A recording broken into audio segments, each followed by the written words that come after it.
जिसको लगता है कि पॉलिटिक्स करके, अलायंस करके, बीजेपी हो, सीपीएम हो, कांग्रेस हो, ये इसके संग, ये पार्टी के संग अलायंस करो, वो पार्टी के संग अलायंस करो, इस पार्टी के संग अलायंस करो करके तिपरासा का सोल्यूशन मिल जाएगा ना, वो गलत फहमी में रह रहा है। आप लोग, हमने नोटिस किया है पिछले 2-3 महीने में, कोई आके मुझसे पूछता है सीपीएम के संग जाओ, कोई आके बोलता है कांग्रेस के संग जाओ, कोई आके बोलता है बीजेपी के संग जाओ, कोई बोलता है तृणमूल के संग जाओ। मैं आपको बोलना चाहता हूँ, क्या हम लोग कभी अकेला नहीं फाइट कर सकते क्या?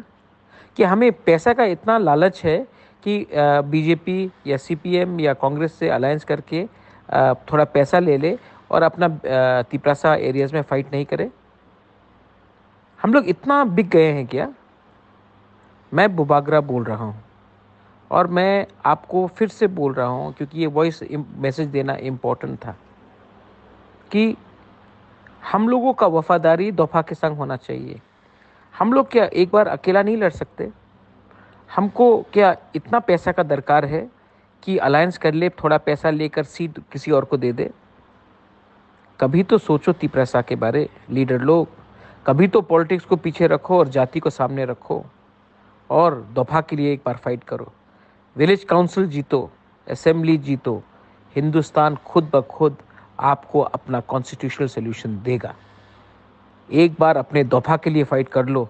70 साल से कॉम्प्रोमाइज़ करते करते, पैसा लेकर सीट देते देते आज हम लोग कहीं के नहीं रह चुके हैं।